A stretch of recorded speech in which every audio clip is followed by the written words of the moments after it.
जय हिंद दोस्तों, आप सभी का स्वागत है स्टडी कैपिटल में। जैसे आप लोग कुछ वीडियोस देख रहे होंगे जो रेगुलरली अपलोड हो रहे हैं, तो वीडियो या टॉपिक पे जंप करने से पहले मैं आप लोगों को बता दूं कि स्टडी कैपिटल जो है वो आपको क्रैश कोर्स अलग अलग सब्जेक्ट्स के लिए जो सीयूटी, पीजी या फिर यूजी के लिए भी कोर्सेज लॉन्च किए गए हैं। तो सीयूटी पीजी 2023 में मैं एमए एमएससी ज्योग्राफी का मेंटोर आप लोगों को क्या कहते हैं, जो सब्जेक्ट्स हैं या जो भी टॉपिक है, जो सिलेबस है वो कवर करता हूँ, या आपके पेपर सॉल्व है, जो प्रीवियस ईयर पेपर्स हैं उनको सॉल्व करते हैं। लाइव क्लासेस आपकी चलती हैं। तो वो सारी चीज़ें हैं जो आपको एक क्रैश कोर्स में मिलती हैं, और पूरा आपके एडमिशन के लास्ट प्रोसेस तक या कहीं जहाँ आपका एनरोलमेंट होता है उस तक, उसके बाद भी हम लोग जुड़े रहते हैं आपके साथ। तो आप लोग हम लोग के साथ जुड़ सकते हैं। जो क्लासेस स्टार्ट हो गई हैं, एक बैच रन कर रहा है अभी, और आप भी इसके साथ जुड़ें और जो है अपनी तैयारी को इम्प्रूव करें और अपने रिजल्ट को इम्प्रूव करें, अपने रिजल्ट को सिक्योर करें। तो आज इसी सीरीज में हम लोग आगे जो टॉपिक देखने वाले हैं वो है आपका ओशियन डिपॉजिट्स या महासागरीय निक्षेप, जिसे आप कह लीजिए। तो ओशनोग्राफी का एक ये बहुत ही इंपॉर्टेंट टॉपिक है जो हम लोग आगे देखेंगे। तो इसको हम लोग तीन पार्ट में पढ़ेंगे। अब इसको तीन पार्ट में पढ़ेंगे। सबसे पहले आपका क्या कहते हैं, यहाँ देख सकते हैं इंट्रोडक्शन टू ओशियन डिपॉजिट। तो ओशियन डिपॉजिट्स होता क्या है वो चीज हम लोग देखेंगे। उसके बाद आपका क्लासिफिकेशन ऑफ ओशियन डिपॉजिट, यहाँ से क्वेश्चन बनते हैं बहुत। तो जो आपका महासागरीय निक्षेप है, जैसे कि मैंने जैसे मैंने आपको यहाँ पे बताया, जो महासागरीय निक्षेप है वो आपका उसका जो वर्गीकरण है वो बहुत ज़्यादा इंपॉर्टेंट है, जो उसका क्लासिफिकेशन है वो बहुत ज़्यादा इंपॉर्टेंट है, और दूसरा जो उसका वितरण है, डिस्ट्रीब्यूशन है, जो वो बहुत ज़्यादा ही इंपॉर्टेंट है। तो इनमें से आपका जो सेकंड टॉपिक दिया है या आपको हेडिंग दी है क्लासिफिकेशन ऑफ ओशियन डिपॉजिट, तो ये बहुत ही ज़्यादा इंपॉर्टेंट होता है आपके लिए। तो सबसे पहले देखेंगे कि ओशियन डिपॉजिट्स होते क्या हैं। ठीक है, तो हम लोग हमने ओशियन रिलीफ्स पढ़ा, हमने अलग अलग ओशियंस के बॉटम रिलीफ्स के बारे में पढ़ा, हमने टेम्परेचर, सैलिनिटी, डेंसिटी को देखा। अब हम लोग देखने वाले हैं जो ओशियन डिपॉजिट्स हैं। तो क्या है ocean deposit? So it's these are the unconsolidated sediments derived from various sources deposited at the sea floors are included in ocean deposit। तो तीन शब्द हैं यहाँ पे। सबसे पहले दीज आर अनकॉन्सोलिडेटेड सेडिमेंट। तो ये क्या है? ये आपके अनकॉन्सोलिडेटेड सेडिमेंट्स हैं, जीवाश्म। तो आपको रॉक चैप्टर में मैंने सेडिमेंट्री रॉक पढ़ाया होगा, जो आपकी स्ट्रेटा रॉक्स होती हैं। तो ये सेडिमेंट डिपॉजिट है, तो रिवर्स ला रही हैं, या अलग अलग सोर्सेज हैं जो हम आगे देखेंगे। तो ये आपके बहुत अलग अलग सोर्सेज से इनके इन सेडिमेंट्स के बहुत अलग अलग स्रोत हैं। ठीक है, तो बहुत अलग साधन है जिनसे ये आ रहे हैं। ये आपको सी फ्लोर पे, जो आपका ओशियन बॉटम है, वहां पे जाके डिपॉजिट हो जा रहे हैं, उन्हीं को हम लोग ओशियन डिपॉजिट्स कहते हैं। ठीक। The study of ocean or marine deposit include the consideration of type of sediment, their sources, method of transportation, horizontal distribution, lithological succession, vertical variation। तो ये पूरा क्या है, आपके ओशियन डिपॉजिट्स में उनके हम सोर्सेस को पढ़ते हैं, उनके टाइप्स को पढ़ते हैं, उनका हॉरिजेंटल किस तरीके से डिस्ट्रीब्यूशन है, उनका वर्टिकल डिपोजिशन कैसा है। ये सारी चीज़ों को हम लोग इस टॉपिक में कवर करने वाले हैं। इसके बाद यहाँ पे जो क्लासिफिकेशन ऑफ ओशियन डिपॉजिट है, तो ये जो आपका क्लासिफिकेशन है, ये आपके इसमें मेनली तीन तरीके से आप इसको क्लासिफाई कर सकते हैं। एक मेजर स्केल पे, या कह लीजिए आप जो मेन क्लासिफिकेशन है, तो हम लोग देखेंगे तीन तरीके का क्लासिफिकेशन है। The first one is your on the basis of location. उनकी लोकेशन के आधार पे जो मैराइन डिपॉजिट्स हैं या ओशियन डिपॉजिट हैं, उनके लोकेशन के आधार पे हम लोग देखेंगे। फिर on the basis of depth, अभी ओशियन है तो वर्टिकल डिस्ट्रीब्यूशन, जब लंबवत वितरण की बात करते हैं तो किस तरीके से महासागरीय निक्षेपण होता है, तो वो आपका डेप्थ के अकॉर्डिंग उसकी बात की जाएगी। और फिर on the basis of origin of sediments, मतलब कि जो सोर्सेज हैं, जो अवसाद हैं, उनके स्रोत के आधार पे भी हम लोग इसका वर्गीकरण देखेंगे। तो सबसे पहला जो है वो है आपका on the basis of location. तो on the basis of location में दो दो आपको अलग अलग जो ओशनोग्राफर हैं, साइंटिस्ट हैं, उन्होंने क्लासिफिकेशन दिया है। The first was given by the मुरे। तो मुरे के अकॉर्डिंग आपका क्या है क्लासिफिकेशन, जो सर जॉन मुरे हैं उन्होंने इसको दो कैटेगरी में डिवाइड किया है। The first one is your terrigenous deposit and the second one is your pelagic deposit. तो ये दो तरीके के हैं, एक टेरिजिनियस और एक पेलागिक। और वहीं पे जो जेंकिंस हैं उन्होंने इसको तीन ग्रुप्स में डिवाइड किया है, deep sea deposit, shallow water deposit और लिटोरल डिपॉजिट। तो ये डेप्थ के अकॉर्डिंग है आपका, जो हम लोग आगे आने वाले पे जब डिटेल में इनको पढ़ेंगे तब देखने को आपको इनका सारी चीजें मिलेंगी। फिर ये आपका जो जेनकिंस ने क्लासिफिकेशन दिया है उसको और फर्दर सब डिवाइड किया है और उसको दो पार्ट में इन्होंने बताया, जो है एक पेलागिक डिपॉजिट और एक टेरिजीनियस। तो जो पेलागिक डिपॉजिट है इसमें आपका रेड क्ले आता है, रेडियोलैरियन ऊज है, डाइटम ऊज है, ग्लोबिजेरेना है, टेरोपॉड है। तो ये बहुत इंपॉर्टेंट है जो हम लोग आगे देखेंगे। यहाँ पे टेरिजिनस की बात करते हैं तो आपका ब्लू मड है, red mud, green mud, coral mud, volcanic mud, gravel और सैंड। तो ये टेरिजिनस डिपॉजिट क्या है, जो आपके लैंड या लिथोस्फेयर से जो जिनका सोर्स है, तो वो आपका टेरिजिनस डिपॉजिट में आता है। ये आपका क्या है on the basis of depth. अब हम क्या देखने वाले हैं, पहले हमने देखा on the basis of location. Now we are going to talk about और classifying ocean deposits on the basis of their depth. तो अब गहराई के आधार पे हम इनका वर्गीकरण करेंगे। तो इसमें आपको तीन है। सबसे पहले डीप सी डिपॉजिट, जो आपको 100 फैथम से नीचे, 100 फैथम मतलब कि 600 फीट की गहराई के नीचे जो आपको जमा हुआ है, जो निक्षेपण हुआ है, उसकी बात करने वाले हैं हम। तो इसमें आते हैं आपके पेलागिक डिपॉजिट, जिसमें मैंने बताया रेड क्ले, रेडियोलेरियन, डाइटम, ग्लोबिजेरिना, टेरोपोड। तो ये आपके पांच जो हैं वो डीप सी डिपॉजिट हैं। ठीक, तो आपको क्वेश्चन बन सकते हैं कि पांच या चार ऑप्शन देगा और कहेगा इनमें से कौन सा डीप सी डिपॉजिट नहीं है, या इस तरीके के क्वेश्चन आजकल बहुत बन रहे हैं।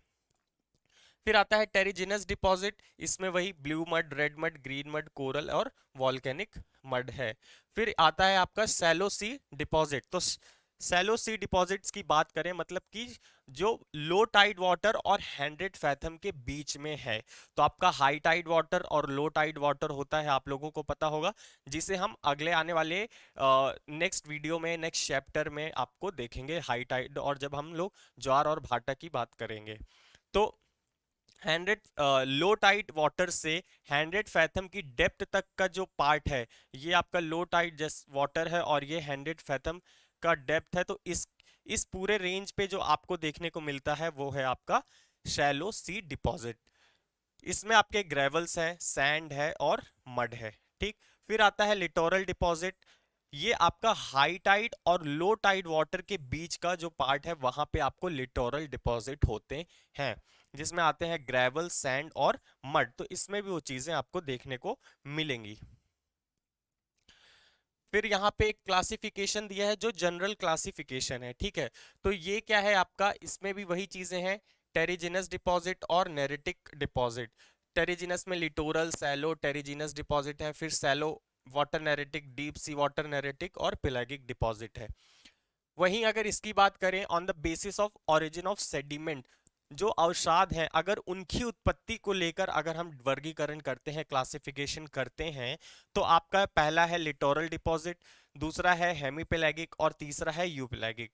तो ये चीजें हैं, ये अलग अलग डिवीजन है। ठीक है, लेकिन अब जैसे यहाँ पे लिखा है लिटोरल डिपॉजिट, मतलब कि जो टोटली जिनका सोर्स लैंड से है, जो सेडिमेंट टोटली लैंड स्थल से आए हैं, वो आपके लिटोरल डिपॉजिट में काउंट किए जाते हैं। जबकि जो हेमीपेलैगिक है, इसमें partially from land and partially from marine origin. तो कुछ इसमें से जो सेडिमेंट हैं वो आपके लैंड से ओरिजिनेट हो सकते हैं, कुछ आपके जो सेडिमेंट हैं वो आपके मैराइन या फिर ओशियन या वाटर बॉडी से ओरिजिनेट हो सकते हैं। दूसरा है यूपेलैगिक डिपॉजिट, जो आपके मैराइन एंड कॉस्मिक ओरिजिन है। तो जिनका मैराइन ओरिजिन है या फिर कॉस्मिक ओरिजिन है, वो आपके किससे हैं, वो आपके यूपेलैगिक कैटेगरी में रखे जाते हैं। ठीक, ये आपकी एक स्लाइड दी है जो आई थिंक आपको समझ में आएगा। ये क्या है आपका सोर्सेज हैं, ठीक है, जो ओशियन डिपॉजिट हैं उनके सोर्सेज दिए गए हैं अलग अलग। तो यहाँ पे सेडिमेंट टाइप दिया गया है, ठीक, ये आपका सोर्सेज है, ये यहाँ एग्जाम्पल है, और percent of all ocean flow area covered. तो यहाँ पे हम देखेंगे टेरिजिनस में मतलब क्या है, इरोजन ऑफ लैंड, जो आपका स्थल है उसकी जो अपक्षय और अपरदन की प्रक्रिया के दौरान जो आपको सेडिमेंट बनते हैं, जो अवसादों का निर्माण अपक्षय और अपरदन की प्रक्रिया के द्वारा होता है, वो आपके टेरिजिनस में आते हैं या वॉल्केनिक इरप्शन में रख सकते हैं। दूसरा है बायोजिनस, मतलब ये आपके जो जैविक जैसे पौधे हैं, जीव जंतु हैं, उनके आपके डेड और डिके होने से जो आपका सेडिमेंट बनेगा वो आपका बायोजेनस में आएगा। तो organic accumulation of hard part of some marine organism. फिर हाइड्रोजिनस क्या है, ये precipitation of dissolved mineral from water. तो जो आपकी वर्षा हो रही है उसमें भी आपको क्या है, कुछ सॉल्ट्स हैं या कुछ अलग अलग सेडिमेंट्स क्या हैं, रेनफॉल के साथ नीचे आ रहे हैं, अर्थ सरफेस पे आ रहे हैं, वाटर बॉडीज पे आ रहे हैं, तो वो आपको हाइड्रोजिनस में आते हैं। कॉस्मोजिनस क्या है आपका, dust from space, meteoroids, debris. तो आप लोगों को पता है कभी कभी स्पेस से क्या है, कोई बॉडी है जो अर्थ पे आती है या गिरती है, तो उसके जो डस्ट पार्टिकल हैं या जो उसका रिमेनिंग पार्ट है वो आपको कॉस्मोजेनस में आते हैं।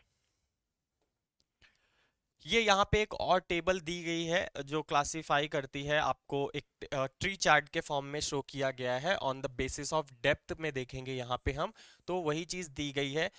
डीप बिलो 100 फैथम, तो 100 फैथम यानी कि 600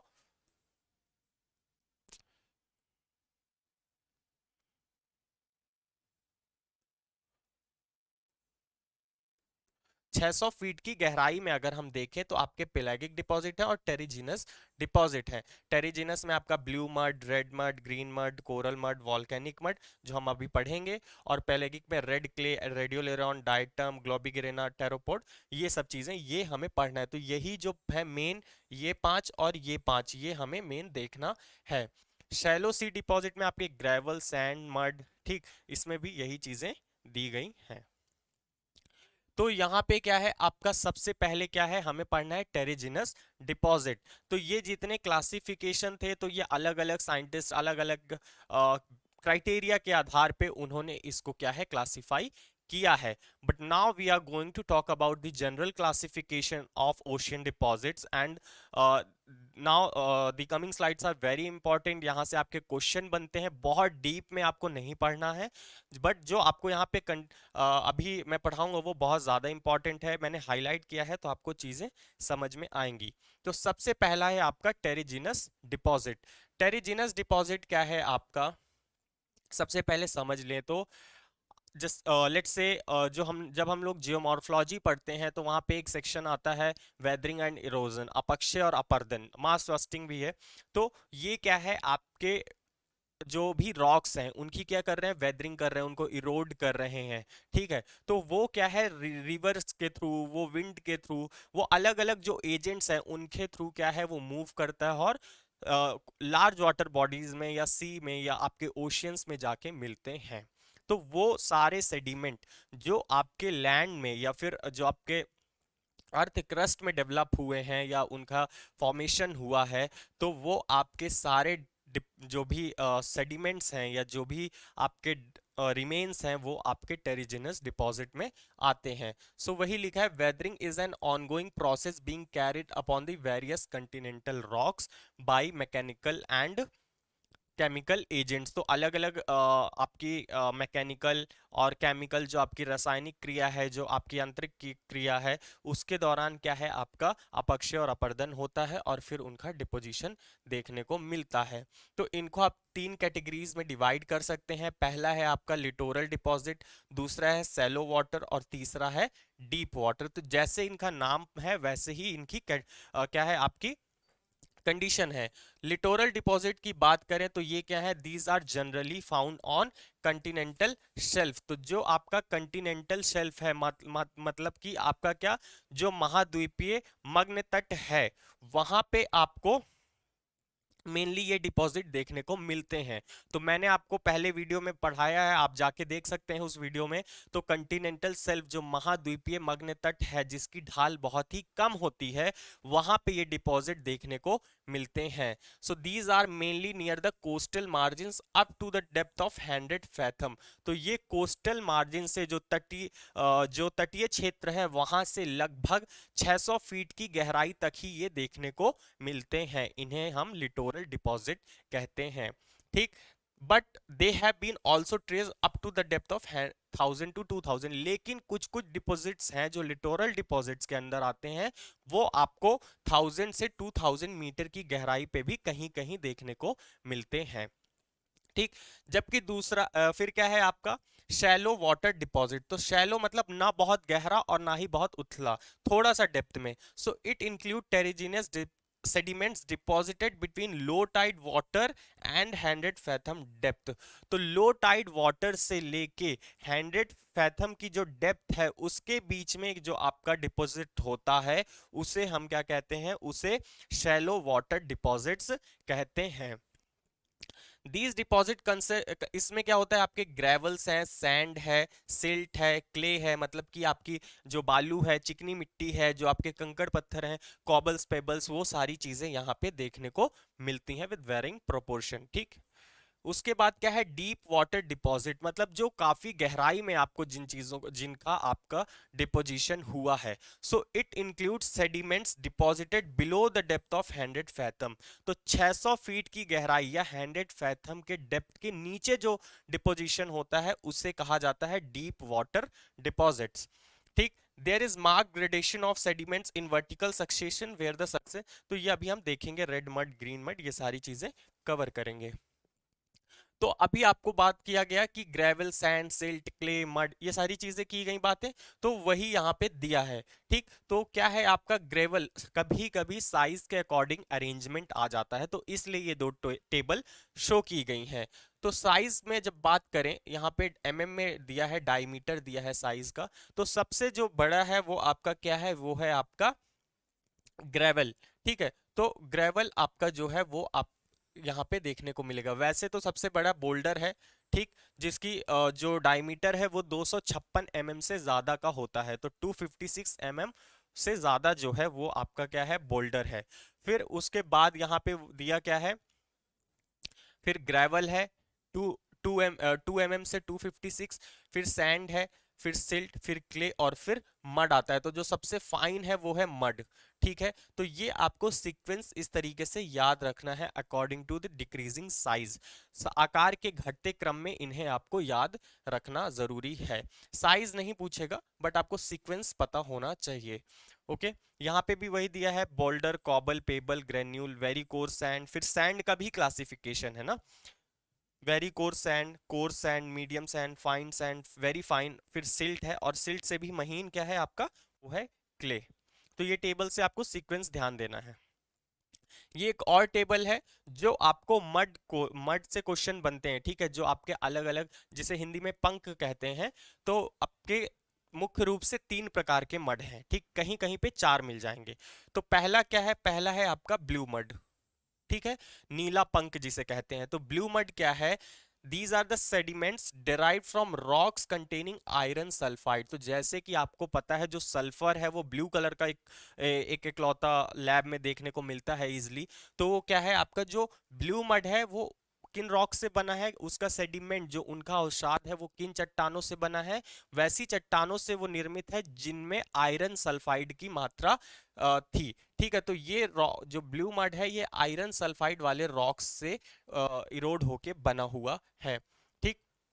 जबकि जो रेड मड है, तो नॉर्मल सी बात है, रेड मड है तो इसमें आयरन ऑक्साइड प्रेजेंट होता है। तो ये उन रॉक से बना है जिनमें आयरन ऑक्साइड की मात्रा होती है। जबकि जो ग्रीन मड है, ये थोड़ा सा ध्यान दीजिएगा, इससे क्वेश्चन बनता है, ठीक है। ग्रीन मड क्या है, जब ब्लू मड में, ठीक, ये जो ब्लू मड है जब इसमें आपका क्या है वाटर रिएक्ट कर जाता है, so colour of blue mud changes into green due to reaction with sea water. तो जो ब्लू मड है जब उसमें आपको सी वाटर रिएक्ट कर जाता है, उसमें एक रिएक्शन हो जाती है, तब जो आपको नया मड बनता है वो ग्रीन कलर का दिखता है, जिसे हम हरा पंख या ग्रीन मड कहते हैं। It contains silicates of potassium and glauconites. तो इसमें आपको क्या है, जो सिलिकेट और जो सिलिकेट है, किस चीज के सिलिकेट, पोटेशियम और आपको ग्लूकोनाइड्स के सिलिकेट्स पाए जाते हैं। तो ये क्वेश्चन यहां से बनता है, ठीक। तो ये आपको यहाँ पे याद रखना है।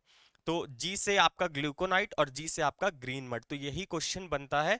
तो ग्लूकोनाइड किस मड में पाया जाता है, तो ग्रीन मड में। ये याद करने का सिंपल सा तरीका है,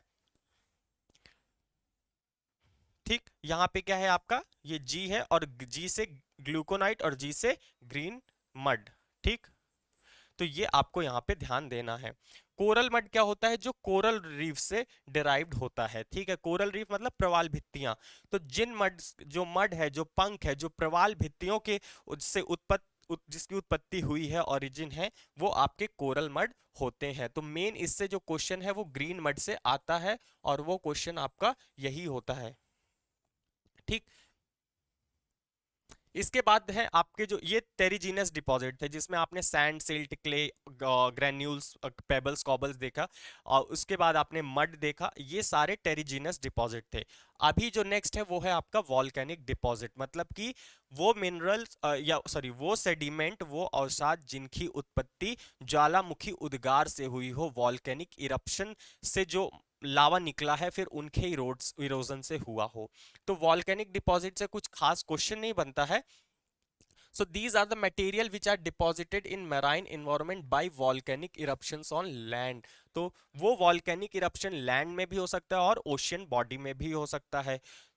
लेट्स से हमारा जो डेक्कन प्लेट्यू है, ठीक है, जो जो वॉल्केनिक इरप्शन से बना है, बसाल्ट रॉक का, अब वो इरोड होगा, तो और वो अरेबियन सी में लेट्स से मिलेगा, उसका जो मिनरल है, सेडिमेंट्स है, तो वो आपको वॉल्केनिक डिपॉजिट्स में कंसीडर किया जाएगा, क्योंकि जो उसके रॉक्स हैं वो वॉल्केनिक इरप्शन से बने हुए हैं। और फिर ये विंड, रिवर, ये सब इनके थ्रू जाता है। तो इससे कोई क्वेश्चन नहीं बनता है खास, बट एक सोर्स है, उसके अकॉर्डिंग ये बताया गया है। तीसरा है जो बहुत इंपॉर्टेंट है, वो है आपका ऑर्गेनिक डिपॉजिट। जो जैविक निक्षेपण होता है वो बहुत ज्यादा ही महत्वपूर्ण है, तो ये आपको ध्यान देना है। So these are organic sediments deposited on ocean floor.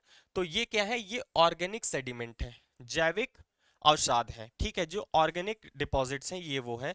They are derived, किससे ये बने हुए हैं, इनका सोर्स क्या है, skeleton of marine organism and marine plant. तो जो जू प्लैंकटन हैं आपके, ठीक है, या फाइटो प्लैंकटन जो हैं आपके, जो मैराइन ऑर्गेनिज्म हो या मैराइन प्लांट्स हो, उनके जो रिमेन है, जो उनका रिमेनिंग पार्ट है, जो उनके स्केलेटन है, उससे जो आपका डिपॉजिट तैयार हो रहा है, जो सेडिमेंट्स तैयार हो रहे हैं, वो आपके ऑर्गेनिक डिपॉजिट्स कहलाते हैं। ये आपके दो प्रकार के होते हैं। The first one is your neritic matter and the second one is your pelagic matter. तो आपका नेरेटिक क्या है, ये दो चीजें थोड़ा सा डिफरेंट, मेन पेलेगिक पे है। तो नेरेटिक क्या है, contain skeleton of marine organism and plant remains. तो ये आपके जो मैराइन ऑर्गेनिज्म के, वो प्लांट हो, वो आपके एनिमल हो, उनके रिमेन से जो बनता है उसको हम नेरेटिक डिपॉजिट कहते हैं, ठीक। तो ये है आपका इसमें इसमें आपको मोलस्क, स्केलेटन ऑफ रेडियोलैरियन, ठीक। तो ये सारी चीजें इसमें देखने को मिलती हैं। मेन यहाँ पे आपको ध्यान रखना है skeleton of marine organism and plant remains, ठीक। जबकि जो दूसरा है पेलैगिक, अब दो शब्द उसमें आ रहे हैं, एक है पेल और एक है एगिक। तो आप उसको याद कर सकते हैं एल्गी से, ठीक।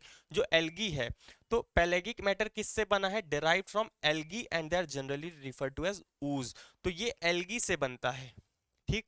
जो आपका एल्गी है, उससे जो आपका सेडिमेंट बन रहा है या जो डिपॉजिट बन रहा है, उसको हम बोलते हैं पेलैगिक मैटर, ठीक है। और इस पेलैगिक मैटर को ही ऊज कहा जाता है। तो ये भी आपको शब्द याद रखना है, ठीक है। जो पेलैगिक मैटर है, जो एल्गी से बना हुआ है, उसी को हम ऊज भी कहते हैं, ठीक है। इसके बाद पढ़ते हैं अभी पेलागिक डिपॉजिट, जो बहुत ज्यादा ही इंपॉर्टेंट होने वाला है। तो इस स्लाइड में नहीं, नेक्स्ट स्लाइड से बहुत ही इंपॉर्टेंट है, अभी डिवीजन आएगा, सब क्लासिफिकेशन आएगा। तो पेलागिक डिपॉजिट क्या है? It consists of remain of marine plants and animals in the form of different types of ooze cover about 75.5% of the ocean area। तो आपके लगभग 75.5% भाग में आपको क्या है, पेलागिक डिपॉजिट देखने को मिलता है, जो कि एल्गी से बना है। ठीक है, अब आप सोचेंगे ये remains of marine plants and animal क्यों लिखा है, ये तो नेरेटिक के था। तो कहीं कहीं पे पेलागिक को ही डायरेक्ट ऑर्गेनिक में रख दिया गया है, कहीं पे ऑर्गेनिक को दो कैटेगरी में डिवाइड किया। तो आपको ये याद रखना है कि पेलागिक एल्गी से बना है, सिंपल सी बात है। ठीक, यहाँ पे दिए हैं कुछ परसेंटेज जो हम आगे देखने वाले हैं। On the basis of relative content of calcium carbonate and silica. अब जो ये पेलागिक डिपॉजिट हैं, इनको हम दो बेसिस पे, दो चीजों के कंटेंट के आधार पे डिवाइड करेंगे। ठीक है, एक क्या है, कैल्शियम का कंटेंट अगर ज्यादा है तो कैल्शियम के कंटेंट के आधार पे डिवाइड करेंगे, और एक में हम सिलिका के आधार, हाँ सिलिका के आधार पे डिवाइड करेंगे। तो कैल्शियम का डोमिनेंस हो सकता है और सिलिका का डोमिनेंस हो सकता है। तो मेरे दोनों साइड में आपको दिख रही हैं दो टेबल्स हैं जो कि बहुत ज्यादा इंपॉर्टेंट हैं। अब इसको याद कैसे करेंगे, सो लेट्स सी। तो दो तरीके के ऊज हैं, ऊज मतलब पेलेगिक डिपॉजिट। ठीक है, तो कैलकेरियस ऊज और सिलिशियस ऊज। ठीक है, दो हैं, कैलकेरियस और सिलिशियस ऊज है। कैलकेरियस ऊज की बात करें तो ये दो हैं, क्या, टेरोपॉड और ग्लोबिजेरिना। ठीक है, दो हैं, ग्लोबिगेरिना भी कहीं कहीं लिखा है, कहीं के लोग ग्लोबिजेरिना भी बोलते हैं। तो आपका टेरोपॉड और ग्लोबिजेरिना, ये कैसे याद करेंगे? तो आप लोग किस चीज का एंट्रेंस देने वाले हैं, पीजी, पीजी क्लास के लिए। तो ये क्या है, पी, ये क्या है, जी, और ये क्या है, सी। तो पीजी क्लासेस के लिए जो आप एंट्रेंस दे रहे हैं वही है। तो कैलके सी से कैलकेरियस, पी से टेरोपॉड और जी से ग्लोबिगेरिना। मुझे ऐसा याद है, आप जैसे याद कर सकते हैं वो आप देख सकते हैं। ठीक, तो ये है आपका यहां से कैलकेरियस, दो टाइप के, टेरोपॉड और ग्लोबिगेरिना। ठीक है, अब टेरोपॉड क्या है, जो आपके बायोडिकम्पोजिशन ऑफ मोलस्क स्केलेटन से जो बने, जो मोलस्क पाए जाते हैं ओशियंस में या वाटर बॉडीज में, तो उनके रिमेन रिमेन पार्ट से बने हुए हैं आपके कैलकेरियस, सॉरी टेरोपॉड। जबकि जो ग्लोबिगेरिना है ये जू प्लैंक्टन, जो जो ओशियन या वाटर बॉडीज में आपके एनिमल मिलते हैं उनके रिमेन से बना हुआ है। ये इनवर्टिब्रेट्स हैं, इनवर्टिब्रेट होते हैं मतलब जिनके बैकबोन नहीं होती, ऐसे जीव जंतु जिनके बैकबोन नहीं होती है उन्हें इनवर्टिब्रेट्स कहते हैं। तो ये आपको याद रखने की जरूरत नहीं है। जो आपके टेरोपॉड हैं ये मेनली कहाँ पे दिखेंगे, ये आपको अटलांटिक और इंडियन ओशियन में इनकी प्रमुखता होगी। मेनली ये इंडियन ओशियन और अटलांटिक में देखने को मिलेंगे, ये याद रखना है। ये आपको जो है ग्लोबिगेरिना, ये पैसिफिक ओशियन में बहुत ज्यादा एक्सटेंसिवली फैले हुए हैं। तो मेन आपको क्वेश्चन पूछता है कि इनमें से कौन सा कैलकेरियस ऊज नहीं है, ठीक है, ये कौन सा आपका पेलागिक ऊज नहीं है, तो ये आपको नाम याद रखने हैं। वहीं पे दूसरी ओर बात करें तो आपका आता है सिलीशियस ऊज। सिलीशियस ऊज क्या है, ये भी दो टाइप में है, सिलिका के अमाउंट के आधार पे, जिसमें सिलिका डोमिनेंस है, इसमें आता है डाइटम और इसमें आता है रेडियोलैरियन। ठीक है, तो अभी ये कैसे याद रखेंगे, तो ये आपका डीआरएस। ठीक है, तो डीआरएस आपने सुना होगा कहीं पे, तो आपका एक रूल है क्रिकेट पे, तो डीआरएस पे क्या है आपका, डी डाइटम, आर रेडियोलेरियन और एस से सिलेशियस। ठीक है, आपके पास कुछ और इसका ऑप्शन है तो याद कर सकते हैं। तो डाइटम और रेडियोलेरियन ये क्या है, सिलेशियस ऊज है। ठीक, जो डाइटम है ये क्या है, मैराइन फाइटोप्लैंक्टन से बने हुए हैं, तो जो आपके ओशियन या वाटर बॉडी में जो प्लांट्स हैं उनके रिमेन से बना हुआ है डाइटम। जबकि जो रेडियोलेरियन है, ये रेडियोलेरियन जो आपके डिकम्पोजिशन होता है जो उनसे बने हुए हैं। ठीक, तो ये आपके प्रोटोजोन्स हैं। ठीक है, ये आपके एल्गी है, ये आपको याद नहीं करना है, कोई ज़रूरी नहीं है। ये जो डाइटम है ये आपको पैसिफिक ओशियन में इनका डोमिनेंस है, और रेडियोलेरियन भी पैसिफिक ओशियन में डोमिनेंट है। ठीक, तो आपके रेडियोलेरियन, डाइटम और ग्लोबिजेरेना ये सारे ही पैसिफिक ओशियन पे डोमिनेंट हैं। ठीक है, तो ये आपको यहाँ पे ध्यान देना है। फिर आते हैं इनऑर्गेनिक मटेरियल में। इनऑर्गेनिक मटेरियल की बात करें अगर, तो ये क्या है आपका, यहाँ पे इसमें एक शब्द बहुत इंपॉर्टेंट है, वो है रेड क्ले। ठीक, तो इनऑर्गेनिक मटेरियल अजैविक जो निक्षेपण है या जो पदार्थ है उनकी बात कर रहे हैं, जिसमें एक लाल चिकनी मिट्टी है, लाल मृदा है, which is apparently of volcanic origin, जो मुख्य रूप से वॉल्केनिक ओरिजिन से ही डेवलप हुई है। ठीक है, the chief constituents of red clay में मेनली क्या पाया जाता है, सिलिकॉन और एल्यूमिनियम डाइऑक्साइड। ठीक, और इसमें आयरन भी है, मैग्नीज भी है, फास्फोरस, रेडियम, ये सारी चीजें हैं। The red clay is the most widely spread pelagic deposit and covers 38% of the sea floor। तो आपका जो रेड क्ले है, ठीक, ऑर्गेनिक इनऑर्गेनिक सब में अगर मिला के देखें तो उसमें से जो रेड क्ले है वो आपका सबसे ज्यादा वाइडली स्प्रेड है, मतलब सबसे ज्यादा जो फैला हुआ है ओशियन बॉटम्स में, वो आपको क्या है, वो है रेड क्ले। लगभग 40% कह सकते हैं आप, लगभग 40% हिस्से में आपको रेड क्ले देखने को मिलती है। और ये पैसिफिक ओशियन, जो पैसिफिक ओशियन का बॉटम है, प्रशांत महासागर का जो तल है, उसके लगभग आधे हिस्से पे आपको रेड क्ले देखने को मिलेगी। तो ये क्वेश्चन बनता है बहुत कि कौन सा मटेरियल, कभी एक क्वेश्चन बनता है इनमें से कौन सा इनऑर्गेनिक डिपॉजिट है, तो वो रेड क्ले है, अजैविक निक्षेपण। दूसरा क्वेश्चन बनता है कि कौन सा मटेरियल जो है या कौन सा डिपॉजिट है, सेडिमेंट है, जो आपको मतलब जिसका सबसे ज्यादा एक्सटेंसिवली स्प्रेड है या डिस्ट्रीब्यूटेड है, जो बहुत ज्यादा ही एरिया को कवर करता है, तो वो भी आपका रेड क्ले है। ठीक, ये आपका यहाँ पे डायग्राम दिया है, ये सविंदर सिंह से ही लिया गया है, ये आपको मैप है। ठीक, तो यहाँ पे ये दिखा रहा है कि कहाँ आपका कौन सा डिपॉजिट है। ओके, तो सबसे पहले अगर हम चलें, रेड क्ले की बात कर रहा था अभी मैं, तो ये रेड क्ले है जहां पे आपको dot dot dot dot show किए गए हैं। ठीक, तो आप यहाँ पे देख पा रहे होंगे ये पैसिफिक ओशियन का पार्ट है। ठीक, ये इधर पे, ठीक, ये इंडियन ओशियन में है वैसे, बट बता रहा हूं मैं सिर्फ, ये पैसिफिक ओशियन में, ये पूरा क्या है, ये आपका रेड क्ले का पार्ट है। ठीक है, तो रेड क्ले आपको पैसिफिक ओशियन में बहुत ज्यादा डोमिनेंट है। यहाँ पे अटलांटिक ओशियन में भी कुछ पैचेस हैं, ये रेड क्ले के पैचेस हैं। ठीक, तो ये आप यहाँ पे देख पा रहे हैं। उसके बाद आपका यहाँ पे कैलकेरियस शूज है, जो वर्टिकल लाइंस बनाई गई हैं, तो ये आप मैप के थ्रू इस पे जा सकते हैं। ठीक है, तो so this is all about in this video. I hope you will get something new for in your notes, और आपके जो भी नॉलेज है उस पे आपने कुछ नया ऐड किया होगा होपफुली इस वीडियो के बाद। और इससे क्वेश्चन बनते हैं बहुत ज़्यादा।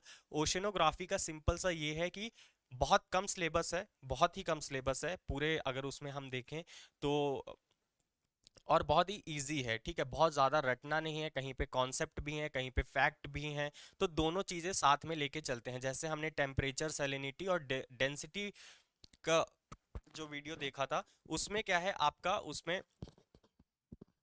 कॉन्सेप्ट ज़्यादा था। ठीक है, इसमें आपका डिवीजन ज़्यादा है, फैक्ट्स ज़्यादा है, तो ये आपके जो सब डिवीजन डिवीजन ये सारी चीज़ें हैं इसमें, तो वो बहुत ज़्यादा इंपॉर्टेंट है। तो आई होप कि आपके लिए ये हेल्पफुल होगा। और एक बार मैं फिर से बता दूं कि हम लोग की जो लाइव क्लासेस हैं, जो बैच है, स्टार्ट हो चुके हैं।